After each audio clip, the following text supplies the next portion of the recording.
En el libro de San Mateo. San Mateo capítulo número 13.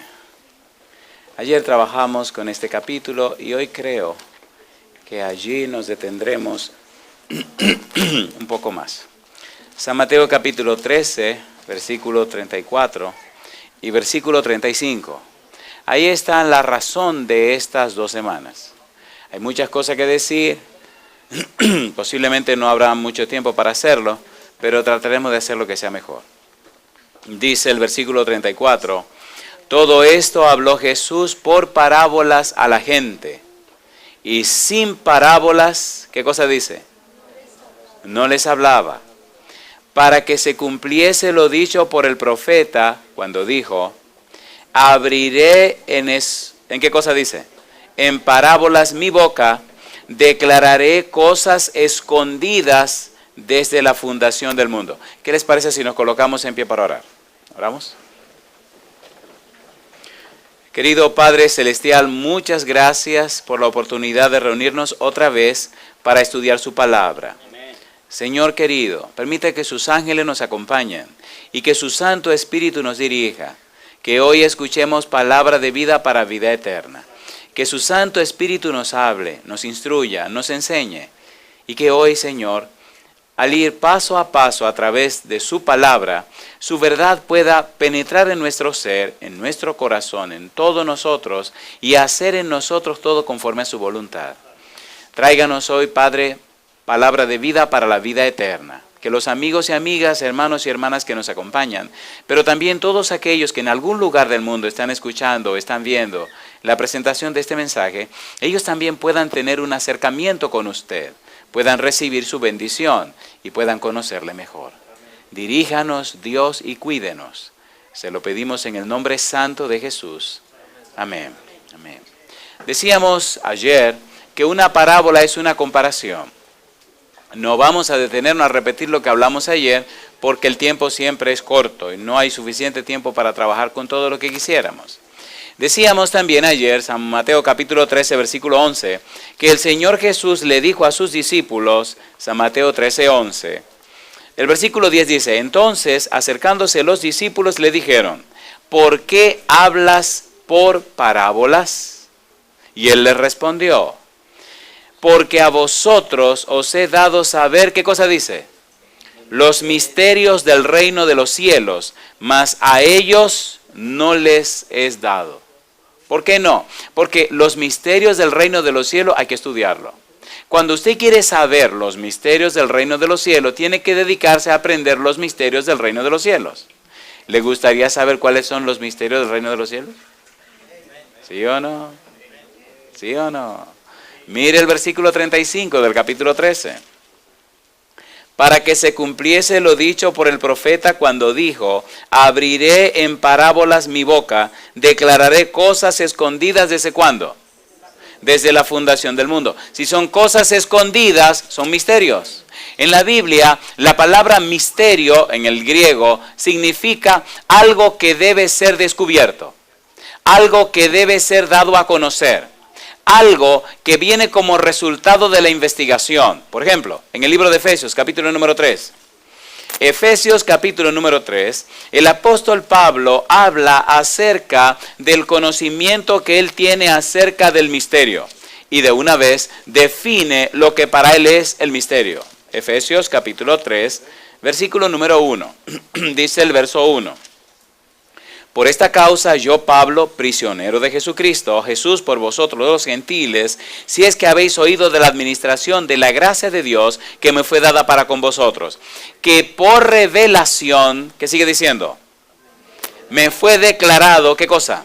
El misterio, como antes lo he escrito brevemente. Y él añade, leyendo lo cual podéis entender cuál sea mi conocimiento. ¿En qué cosa dice? En el misterio de Cristo. Y la pregunta es, ¿pero cuál es el misterio de Cristo? ¿Cuál es el misterio? Y él sigue diciendo, misterio que en otras generaciones no se dio a conocer a los hijos de los hombres, como ahora es revelado a sus santos apóstoles y profetas por el Espíritu. Mi pregunta, entonces, el misterio de Cristo ha sido revelado, ¿sí o no? ¿Sí o no? ¿A quiénes le fue revelado? Dice el apóstol Pablo, a los apóstoles y profetas. ¿Quién se lo reveló? Ahí dice el Espíritu Santo. Ahora, una pregunta. ¿Verdad que está interesante esta manera de ir buscando la verdad en la Biblia? ¿Sí o no? Cuando empecé a estudiar la Biblia era un adolescente de 18 años. Y vi la Biblia y la veo todavía como un mapa. ¿Han visto las películas donde hay un mapa para encontrar un gran tesoro? ¿No han visto películas ustedes? ¿No se emocionan ustedes en la manera de cómo van descubriendo las señas y cómo se va aclarando lo que el mapa dice? Oiga, uno se emociona hasta que al final, ¿qué cosa? Encuentran el tesoro. Estoy haciéndole el ambiente porque esta noche vamos a hablar de encontrar un tesoro. Y tiene que conocer la regla del juego, si no, no va a encontrar el tesoro. Pregunto, ¿podemos saber entonces cuál es el misterio? ¿Sí o no? ¿Fue revelado el misterio? Dice el versículo aquí, misterio que en otras generaciones no se dio a conocer a los hijos de los hombres, como ahora es revelado a sus santos apóstoles y profetas por el Espíritu Santo. ¿Y cuál es el misterio? Que los gentiles, nosotros, son herederos, coherederos y miembros del mismo cuerpo y copartícipes de la promesa en Cristo Jesús por medio del Evangelio, del cual yo fui hecho ministro por el don de la gracia de Dios que me ha sido dado según la operación de su poder. Y dice Pablo, a mí, que soy menos que el más pequeño de todos los santos, ¿qué dice? Me fue dada esta gracia de anunciar entre los gentiles el evangelio de las inescrutables riquezas de Cristo y de aclarar a todos cuál sea la dispensación del misterio escondido desde los siglos en Dios que creó todas las cosas. ¿Desde cuándo estaba ese misterio oculto y guardado? Desde los siglos, desde la eternidad, desde el pasado.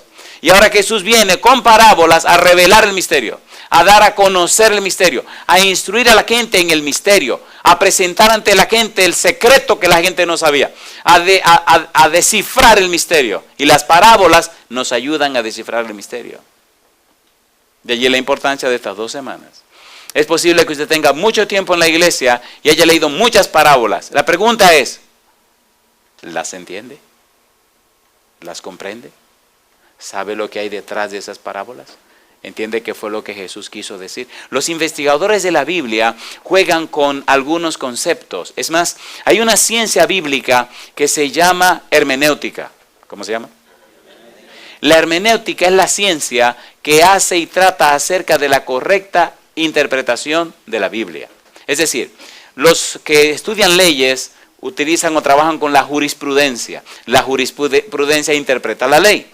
La Biblia, entonces, tiene una ciencia, es la hermenéutica. La hermenéutica le dice cómo entender la Biblia. Hay otras palabras que no creo que tenga ningún interés de estar trayendo por aquí, pero sí voy a hacer sus definiciones. Número 1, una cosa es lo que la Biblia dice. Número 2, otra cosa es lo que quiere decir. Y número 3, otra cosa es enseñar lo que quiere decir.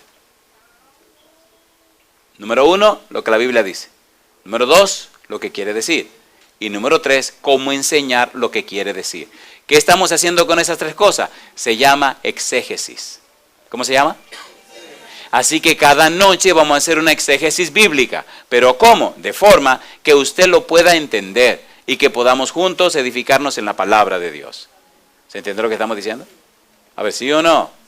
Entonces, ¿esto es una clase? Sí, señor. ¿Esto es un seminario? Sí, señor. ¿Cómo se llama? Las parábolas de Jesús. No habrá tiempo de ver 40 ni 52, pero yo creo que con 14 parábolas que usted comprenda son suficientes para alcanzar salvación y vida eterna en Cristo Jesús. ¿Estamos de acuerdo?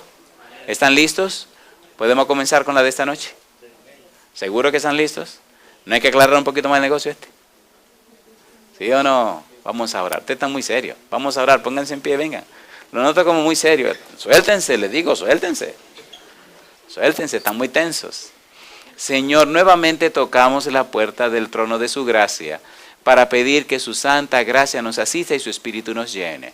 Ahora, al estudiar la parábola de esta noche, permítanos, Señor, comprenderla, entenderla, asimilarla, integrarla a nuestra vida y hacer las decisiones necesarias para que esto sea efectivo y eficaz en nuestra vida. Señor, le amamos, le alabamos, le bendecimos y le adoramos. Y pedimos la unción de su Espíritu en esta hora, para que su Espíritu nos hable a través de su palabra, en el nombre de Jesús. Amén. Resulta que en el mismo capítulo 13 de San Mateo, donde estamos trabajando, está la parábola que vamos a estudiar. Curiosamente, esta parábola apenas tiene un versículo. ¿Cuántos versículos tiene? Un versículo. Está en San Mateo capítulo 13, versículo número 44. San Mateo 13, versículo ¿cuánto? 44. Dice el Señor Jesús: además, el reino de los cielos es, ¿qué cosa? Semejante a un tesoro escondido en un campo, el cual un hombre halla y lo esconde de nuevo, y gozoso por ello va y vende todo lo que tiene y compra aquel campo. ¿Recuerda usted que en el mismo capítulo 13 el Señor Jesús había hablado de 4 terrenos? ¿Se acuerda o no se acuerda? ¿Se acuerda de cuáles eran los 4 terrenos? Seguro. Hablaba de un sembrador. Y cuando el sembrador esparció la semilla, la primera semilla cayó junto a ¿qué cosa? Al camino. ¿Y qué hicieron las aves? Se la comieron. Este es el examen, ¿eh? ¿Y qué representa ese terreno junto al camino? ¿A quién representa? Son personas que reciben la palabra, no la entienden y el malo se la quita. ¿El malo quién es? El diablo. La segunda semilla cayó ¿dónde? Entre pedregales. ¿Y qué pasó con la semillita? Germinó. Y empezó a crecer, pero los rayos del sol la quemaron porque tenía pocas raíces. ¿Sí o no? ¿A quién representa ese tipo de esa experiencia? Son aquellos que con gozo reciben la palabra, pero cuando vienen los problemas y las dificultades, la dejan y entonces se apartan. Número 3. En la tercera semillita cayó ¿en qué lugar? Entre espinos. Y germinó. Pero entonces, ¿qué ocurrió? Que los espinos la ahogaron. ¿A quién representa ese grupo? Dice el Señor Jesús. Representa a aquellos que reciben con gozo la palabra, pero los afanes de este mundo, el amor a las riquezas y el amor a las cosas que este mundo ofrece, entonces ahogan la semilla de Dios en la persona. Y número 4, ¿cuál es el cuarto terreno? La tierra buena. ¿Y qué pasa con la semilla? Germina. Y entonces lleva fruto ¿a cuántos?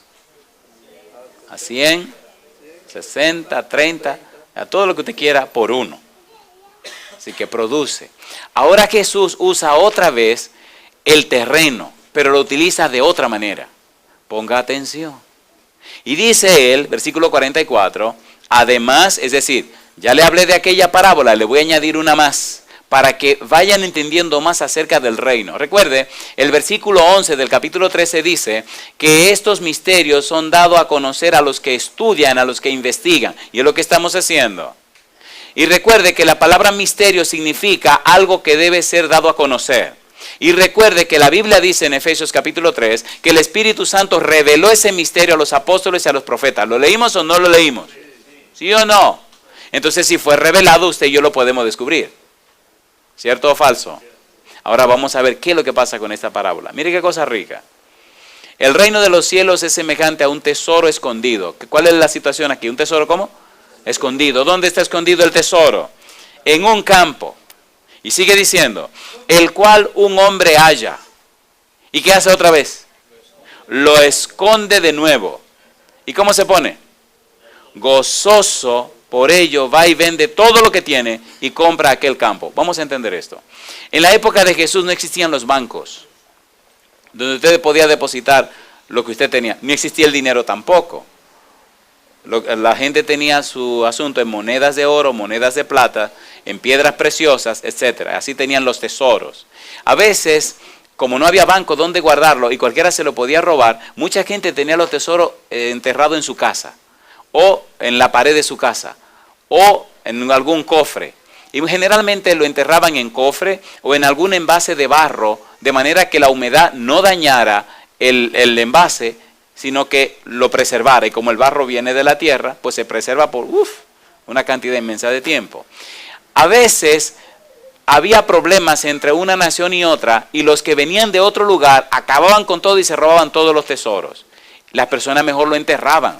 Ponían al lado de un árbol tantos pasos de un árbol, o de una roca grande, tantos pasos de la roca.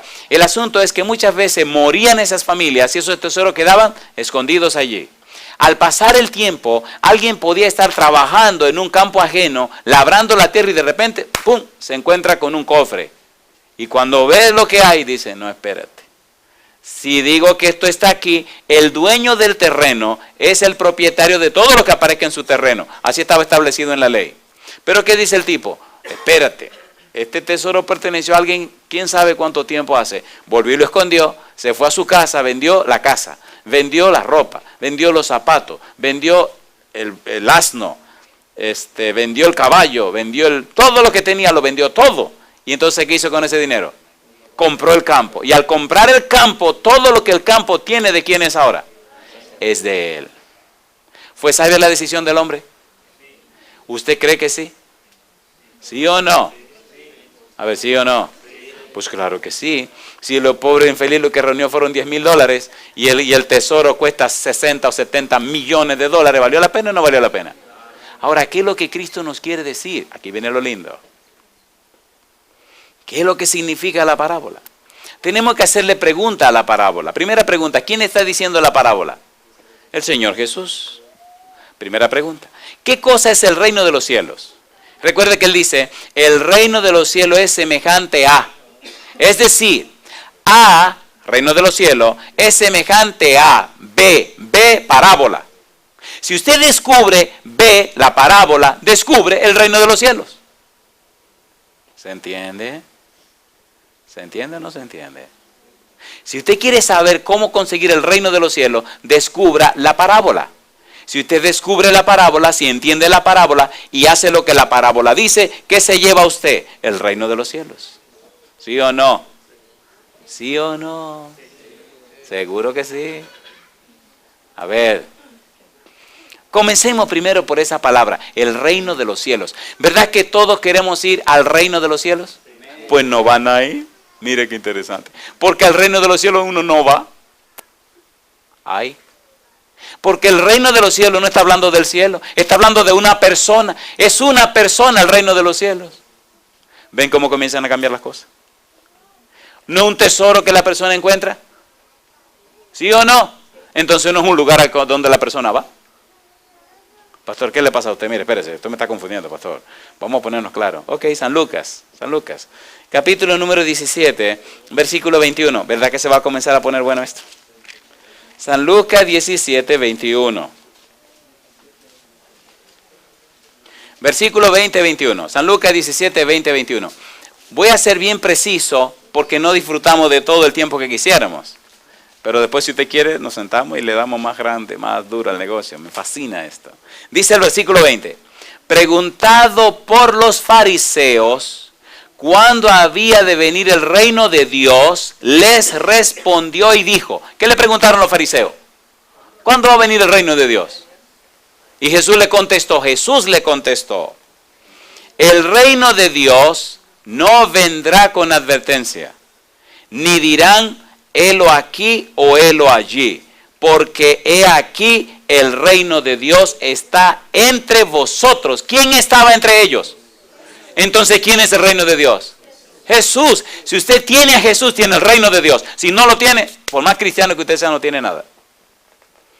¿Sí o no? Esto no es asunto de religión, es asunto de relación. Hay muchos que se llaman cristianos, hay muchos que son religiosos, pero no son cristianos. ¿Cierto o falso? ¿Sí o no? ¿Saben quiénes son los que más daño le han hecho al cristianismo? Los religiosos. Pastor, ¿qué le pasa? Sí, nosotros los religiosos somos los que más daño le hemos hecho al cristianismo. Porque el mal testimonio que nosotros damos hace que otros no se acerquen a Cristo Jesús. ¿Cierto o falso? Miren, déjense de cosas, que vamos a hablar claro. Y dicen, ¿y esos son los cristianos? Conmigo que no cuenten. Entonces son piedra de tropiezo. Una pregunta, ¿ustedes quieren que hablemos claro o quieren que le dore la perla? A mí no me gusta adorar nada, a mí me gusta poner la cosa clara. Porque cuando usted se pierda no va a... No, que yo no sé. No, si usted se perdió, se perdió.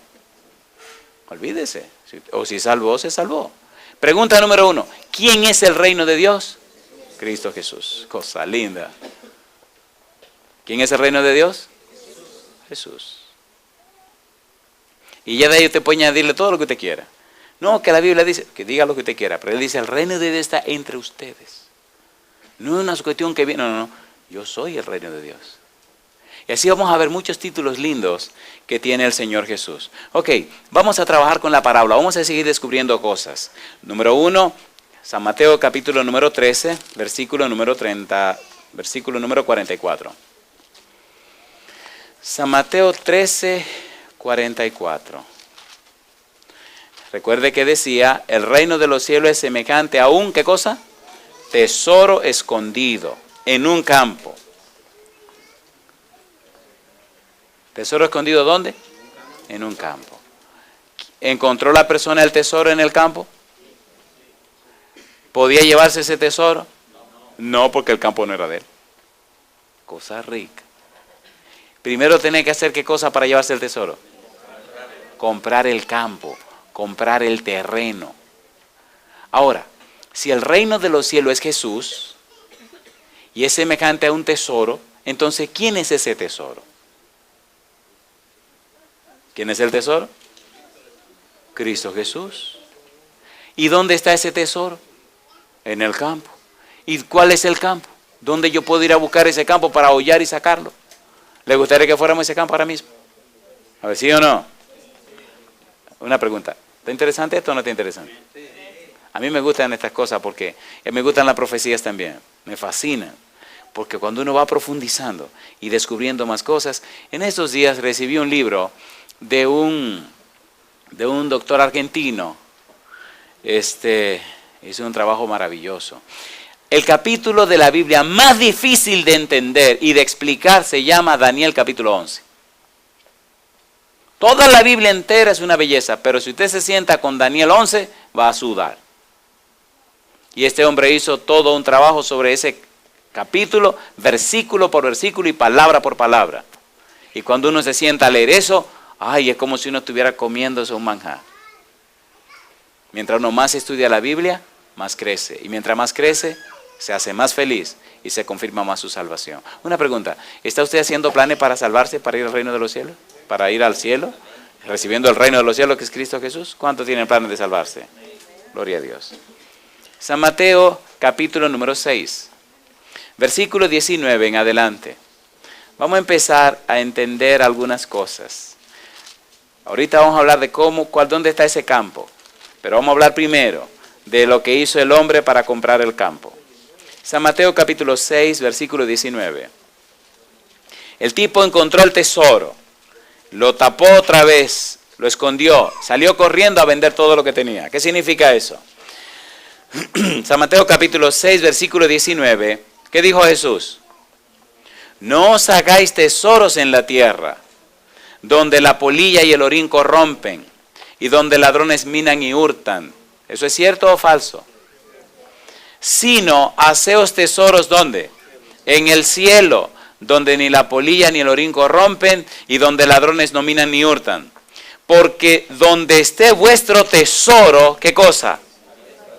Allí estará también vuestro corazón. La pregunta, si el hombre encontró el campo, si encontró el tesoro, si vendió todo lo que tenía y lo vendió para comprar el campo y adueñarse del tesoro, ¿dónde iba a estar el corazón de esa persona entonces? En ese tesoro, ¿sí o no?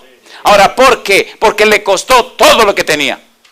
Cuando usted da todo lo que tiene por una causa, su corazón está en esa causa, ¿cierto o falso? ¿Sí o no? ¿Verdad que el campo costaba bastante, que este hombre tuvo que vender todo lo que tenía? ¿Sí o no? ¿Sí o no? Y como decía Cantinflas, la moraleja, joven. O sea, ¿cuál es la moraleja de esta parábola? ¿Qué es lo que el Señor nos quiere decir? Si descubrimos qué cosa es el campo, y si descubrimos el costo del campo, entenderemos la belleza de la salvación. Hubo un hombre en la Biblia llamado Pablo, el apóstol Pablo, que entendió eso. Filipenses capítulo 3. Filipenses capítulo 3. Versículo número 7 y versículo 8. Miren lo que le pasó a Pablo. Filipenses capítulo 3, versículos 7 y 8. Dice el versículo 7, Filipenses capítulo 3, versículo número 7. Pero, dice él, cuantas cosas eran para mí ganancia, las he estimado como pérdida por amor de Cristo. ¿Y qué dice él ahora? Filipenses 3:4. 3:8. Y ciertamente, ¿cómo dice? Aún estimo todas las cosas como pérdida por la excelencia del conocimiento de Cristo Jesús, mi Señor, por amor del cual lo he perdido, ¿cuánto? Todo. Y lo tengo por basura para ganar ¿a quién? Alabado sea el nombre de Dios. Mi pregunta, ¿tiene esto que ver con la parábola, sí o no? ¿Sí o no? Para Cristo salvarlo a usted, ¿cuánto tuvo que dar? Todo. ¿Cuánto tuvo que dejar? Todo. ¿Cuánto tuvo que perder? Todo. Y para usted seguirlo a Él, ¿qué le está pidiendo Él a usted? Todo. Ahora, qué interesante. ¿Y qué es lo todo que nosotros tenemos? Nada. Porque cuando usted nació, ¿qué tenía? Nada. ¿Y cuando se muere, qué se lleva? Nada. Pues entonces, ¿qué es lo que usted tiene? Nada. Pues no sea bobo, haga el negocio, délo todo y llévese a Cristo. ¿Sí o no? La gente se afana. Hay una historia que no quería contarle, pero voy a tener que hacerlo. Y esto no es un cuento, es una historia verídica. ¿Sabe que hay personas que nacen en la pobreza? Yo también. Y entonces el papá se espanta y se va de la casa y deja a la mamá con los muchachitos. A mí no me pasó, mi papá se murió. Y entonces, ¿qué ocurrió? Que empezaron a trabajar duros todos. Y decía el chiquito, cuando yo sea grande me voy a comer un huevo entero. ¿Han visto que hay casas muy pobres que sancochan un huevo y lo parten en 4 y a cada quien le dan un pedacito, un cuartillo de huevos? Ustedes no sé si han tenido granja en su casa. Algunos tienen gallina en su casa y fantástico, pero hay casas donde no tienen gallinas. Así que había que comprar el huevo, sancocharlo para que rindiera más y partirlo por pedazos y darle a cada quien un pedacito con un poquito de aceite y un poquito de ¿qué sabe Dios? Mandioca, le dicen ustedes, o plátano, bueno, lo que sea. Y el chiquito decía, cuando yo sea grande me voy a comer un huevo entero. Así que se convirtió en un hombre neurótico. Se llama neurótico autoavaro. No se apuren que un día vamos a dar una serie sobre la neurosis matrimonial y se van a reír y van a llorar. Casi, ay, eso no me gusta decirlo. ¿Quieren que se lo diga? ¿No se van a ofender? Pues no se lo digo. 9 de cada 10 seres humanos tienen serios problemas psicológicos. De los primeros 10, yo soy el primero que estoy mal, así que no se preocupen. Uno de ustedes está sano, pero no soy yo. Sigamos mejor con el asunto este. Y el hombre trabajó duro y se hizo rico, se casó con su esposa y todo. Pero cada vez que la esposa tenía que gastar algo, mire, espérese, no. Y si era para los hijos, pero cuando se trataba de él, gastaba y se hizo millonario. Pues claro, ¿cómo no? Y le decía, el tipo se enfermó y ya era un señor mayor, tenía hijos y nietos, una fábrica, una empresa, muchas cosas y sus hijos. Y cuando estaba en el lecho de muerte le decía al hijo mayor, un tipo muy recto, muy responsable, muy cumplidor, le decía, cuando yo me muera, todo lo que yo tengo lo hice yo con mi propio sudor, con el sudor de mi frente. Yo a nadie le pedí nada, así que todo esto es mío. Yo cuando me muera me llevo todo lo que es mío. Ven acá, yo quiero hablar contigo, le dijo el hijo mayor, tipo cumplidor. Cuando yo me muera, tú me reúnes todo lo que es mío y me lo eches en mi caja, que eso es mío, yo me lo llevo. No lo dejar lo mío a nadie. Y le dijo, papá, sí, cómo no, está bien. Los otros hermanos se preocuparon porque el hijo mayor era un tipo que era muy cumplidor. Cuando prometía una cosa, la cumplía. Así que el viejo se tranquilizó. Llegó el día último ya donde el tipo se iba y agarró al hijo y lo agarró así, lo apretó y le dijo, tú siempre cumples tu palabra. Papá, yo voy a cumplir mi palabra. ¿Tú sabes muy bien? Sí, papá, no se preocupe. El tipo se murió. Y los hermanos chequeando a ver qué va a hacer el hermano mayor.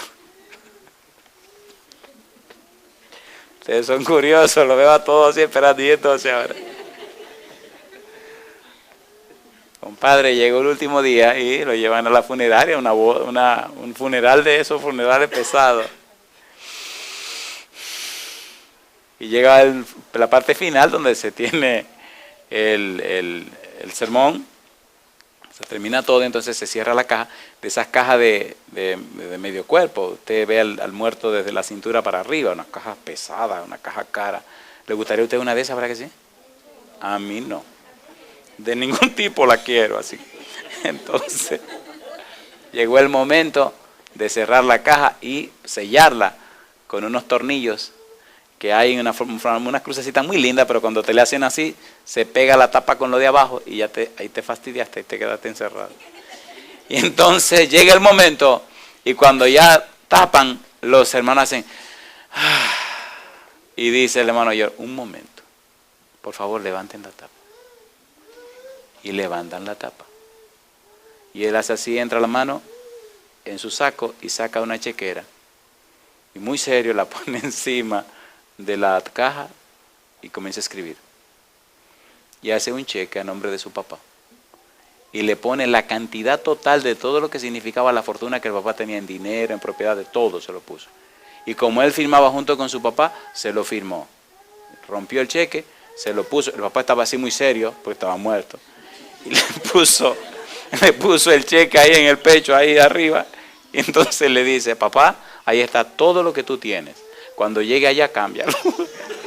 Lo taparon y lo enterraron. Yo no sé si el tipo cambió el cheque, pero le entregaron su dinero. Usted se ríe. Vamos a ser sinceros aquí, usted y yo. Con risa duele menos. ¿Verdad que dedicamos poco tiempo a buscar a Dios? ¿Sí o no? Pero ¿verdad que con arrojo, con ahínco y con afán queremos ganar más dinero cada día? ¿Sí o no? Si tenemos un carrito, párate ahí y se arregla un poquito, queremos otro. Si tenemos una casita, no, quiero otra. Siempre queremos algo más y no buscamos el reino de Dios y su justicia. ¿Cierto o falso? ¿Sí o no? Y se pasan los años y se pasa el tiempo y viene la vejez. Y usted ve a la gente todavía en la vejez, afanando porque hay que ganar más. Pero ven acá, ¿qué te pasa a ti? Descánsate. No, que la vida está cara. Y con dinero en el banco y se van a morir. Y una tacañería de que no querer gastar. Vamos a ser honestos, ¿eso es verdad o no es verdad? Su tesoro y sus cosas están ¿dónde? Aquí en la tierra. ¿Qué es lo que la parábola nos quiere decir? Entremos en detalle ahora. Si el reino de Dios es Jesús y el tesoro es Jesús, ¿cuál es el campo? ¿Cuál es el campo que debo comprar? ¿Cuál es el campo que debo obtener donde el tesoro está escondido? Miren las palabras de Jesús, San Lucas capítulo 24. Mire qué cosa linda. Una pregunta, ¿es lindo estudiar la parábola, sí o no? Alabado sea Dios. San Lucas capítulo 24. El Señor Jesús había muerto y resucitado. Los discípulos, Él se le presentó a los discípulos para despedirse. Y entonces le dijo estas palabras. San Lucas capítulo 24, versículo 44. Dice el versículo 44. Y les dijo, ¿qué cosa? Estas son las palabras que os hablé, estando aún con vosotros, que era necesario que se cumpliese, ¿qué dice? Todo lo que está escrito de mí, ¿dónde? En la ley de Moisés, ¿dónde? En los profetas, ¿y dónde? Y en los salmos. Cuando Jesús vivía en la tierra, no existía el Nuevo Testamento, solo existía el Antiguo Testamento. Y precisamente estaba dividido en la ley de Moisés o Pentateuco, que son los libros de Génesis, Éxodo, Levítico, Números y Deuteronomio, los 5 primeros libros. Número 2, los profetas, que son 16, 4 profetas mayores y 12 profetas menores. Y los salmos, que es el libro de Cantares, el libro de Salmos y otro libro de Proverbios y demás, que eran libros que tenían que ver con cantos y poesías y demás. Todo el Antiguo Testamento estaba dividido en 3 partes. Y él dice que ahí es donde se da testimonio de él. Es decir, ese es el campo donde yo estoy enterrado. Ahí es donde tú me puedes encontrar, ¿sí o no? A ver, ¿sí o no? San Juan capítulo 5, versículo 39. Mire cómo lo dice más claro San Juan. ¿Usted quiere encontrar el tesoro? Agarre la Biblia. Juan 5, 39. Dice el Señor Jesús: escudriñad las Escrituras, porque a vosotros parece que en ellas tenéis, ¿qué cosa? Vida eterna, el reino de Dios. Y ellas son las que dan testimonio, ¿de quién? De mí. ¿Usted quiere encontrar el tesoro? Agarre la Biblia. ¿Usted quiere encontrar el tesoro? Estudie la Biblia. ¿Usted quiere comprar el campo? Compre la Biblia. Comprar la Biblia significa llenarte con ella. Hay gente que tiene muchísima Biblia en su casa.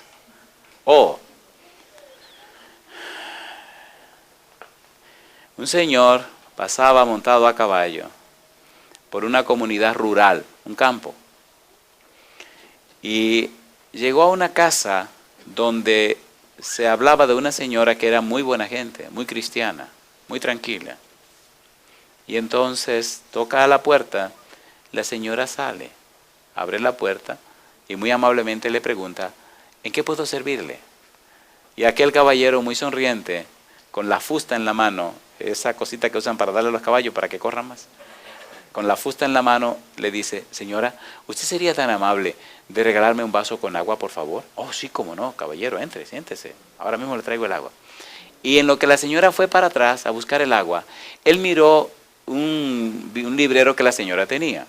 Y justo en el centro había una Biblia grande.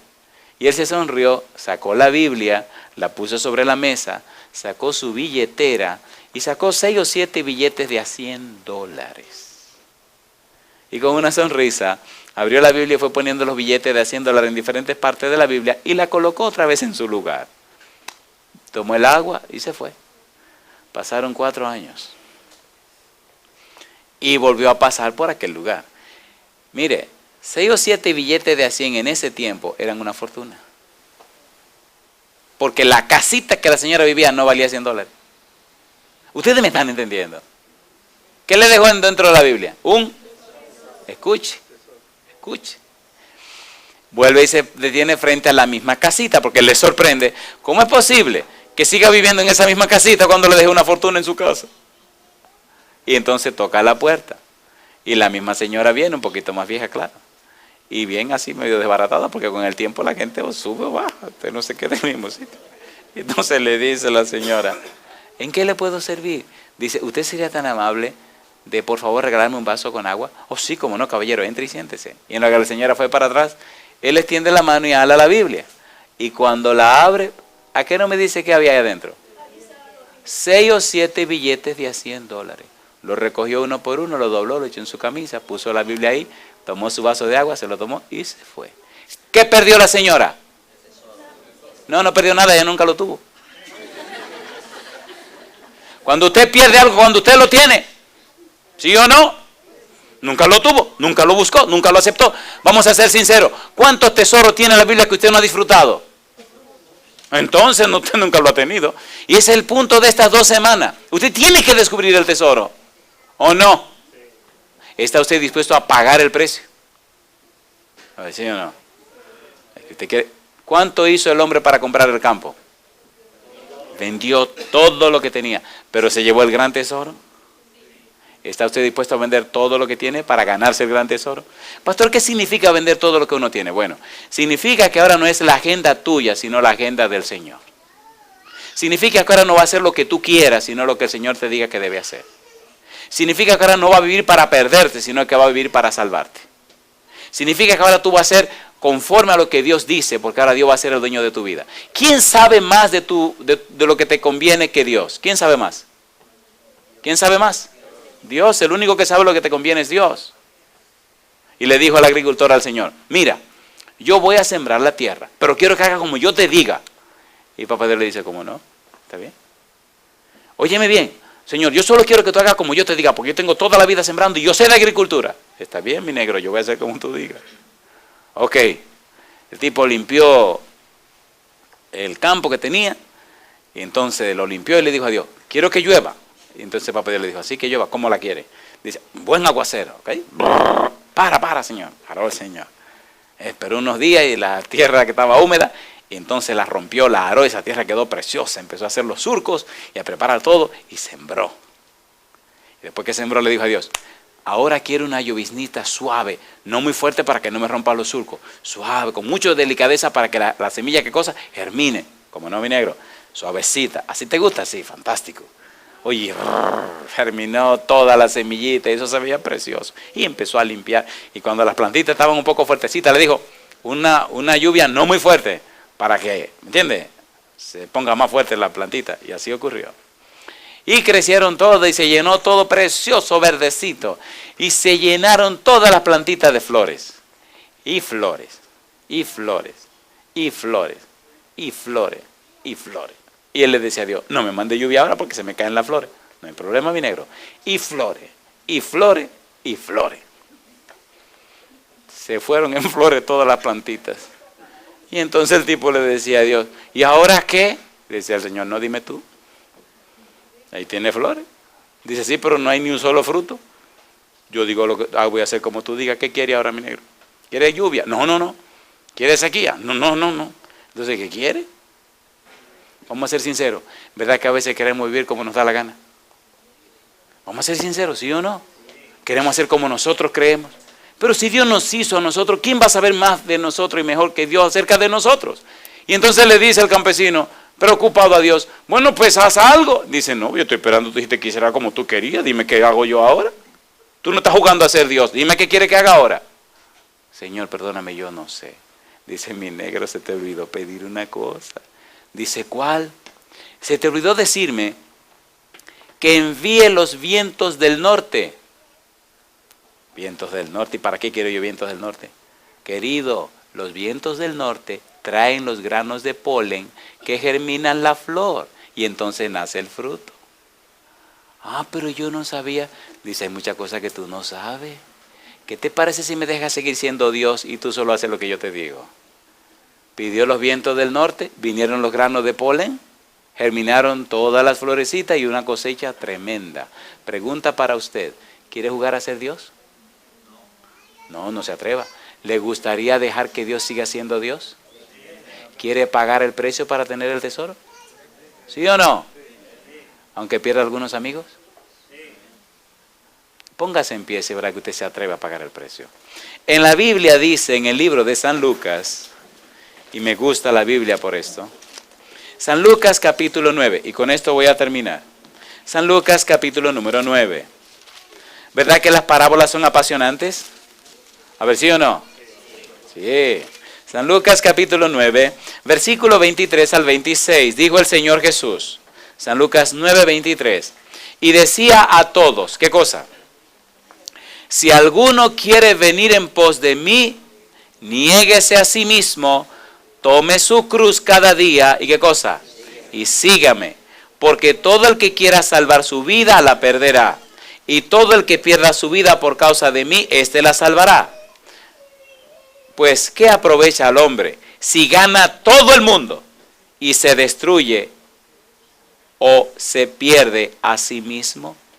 Porque el que se avergonzare de mí y de mis palabras, de éste se avergonzará el Hijo del Hombre cuando venga en su gloria y en la del Padre. Mi pregunta para usted, ¿se atreve usted a tomar la decisión de decirle a Dios, Señor, desde hoy usted será primero en mi vida y todo lo demás estará en segundo lugar? ¿Se atreve a hacer eso?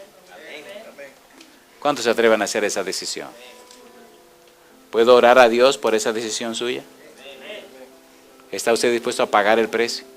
Cuando dice negarse a uno mismo significa poner a un lado mis propios planes, poner a un lado mis propios criterios, poner a un lado lo que yo quiera, lo que yo piense y poner en el centro lo que Dios quiere. Cuando dice tome su cruz y sígame significa estar dispuesto a morir en la cruz si es necesario, a sacrificarme si es necesario, con tal de tener el reino de los cielos. ¿Lo dio todo aquel hombre y lo vendió para comprar al tesoro, sí o no? Querido Padre Celestial, colocados en pie, todos hemos decidido ponerle a usted en primer lugar. Queremos, Señor, sus santos ángeles nos acompañen y su Espíritu Santo nos dirija. Gracias por los amigos y amigas presentes en esta reunión. Gracias por aquellos que en algún lugar del mundo nos siguen. Y gracias porque hoy ellos también están puestos en pie, haciendo la firme decisión de colocar a Dios en primer lugar en sus vidas. Señor, instrúyanos en su palabra para encontrar y descubrir ese tesoro maravilloso que es el reino de Dios, ese tesoro que es Cristo Jesús. Padre Santo, que todo nuestro ser, si es necesario, sea vendido para comprar ese campo. Y guíenos, Señor. Consérvenos siempre en su mano santa. Haga posible que cada persona presente y aquellos que nos están siguiendo puedan hacer la decisión de recibir y encontrar a Cristo Jesús desde ahora y para siempre. En su mano santa nos entregamos, Señor, pidiendo su bendición y dirección y aceptándole nuestra vida como nuestro mejor tesoro. En el nombre santo de Jesús. Amén, Señor.